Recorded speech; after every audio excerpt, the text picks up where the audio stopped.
Hey everybody, it's Gypsy. Um, so on Tuesday, before the weather got bad and the thunderstorms came in and the tornadoes knocked out all our electricity, which we still don't have back, and it's Friday.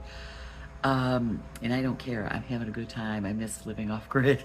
But anyways, I went to this one company, their warehouse. I purchased a lot of my supplies for my like my homemade lotions and stuff like that. Um, and I was talking to the woman who worked there because I was picking up candle making supplies, which I am just starting to get into, and I'm learning how to make candles. And I asked her a question about it. And here I find out she is just learning how to make candles. So we had this nice conversation. It was I enjoyed it. And we kind of exchanged information that we have both learned in our process of learning how to make candles. So I'm driving home. I get halfway home when I realized, oh my God, I just had this wonderful, pleasant conversation with a woman who does not look like me. In other words, she didn't have the same skin color as me. And there was no racism whatsoever on either side. Now, we did not resemble each other physically, but I think as human women, we were sharing an interest that we both have. And you know what?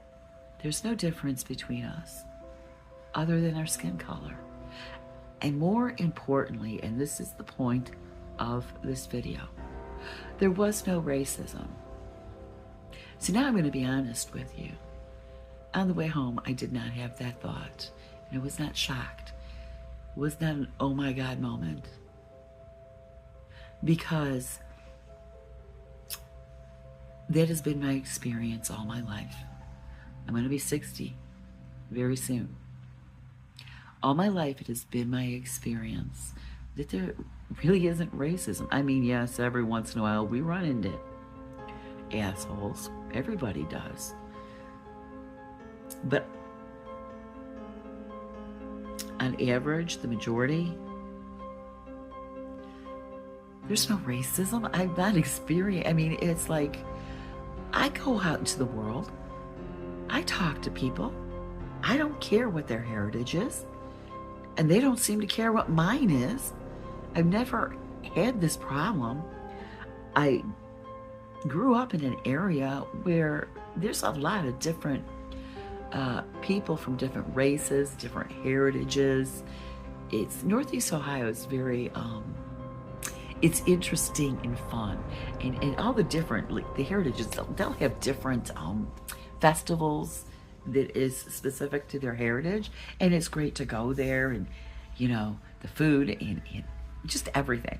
Okay, but then you go into a store and you see, well, just because a skin color might be different, or nationality might be different, a heritage might be different, there's no race.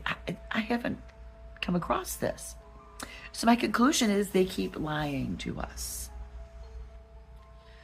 And they do this to keep us divided so they can control us. So my question is to you, are you going to buy into the lie? I can't be the only one who goes out into the world and talks to all these different people.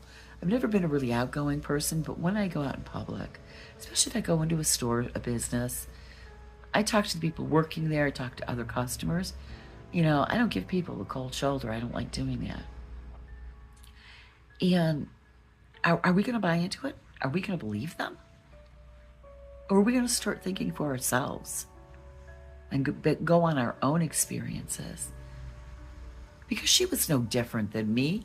I could tell she had the same interests I do. She probably reads a lot. She probably is into crafting. I have a feeling if she's making candles like I am, she's probably along those lines. Okay? Maybe not specifically that, but very close to what I like and what I do. So, what are you going to do about it? You going to buy the lie? You're going to play into it. We're all people. We all come from Source God. Serious. We are all pieces, parts of Source God. Excuse my dog, please. He heard another dog outside barking. With no electricity around, it's quieter, so he's hearing too many things. Anyways, I'm going to leave you with that thought. Blessed be, and make it a joyful one.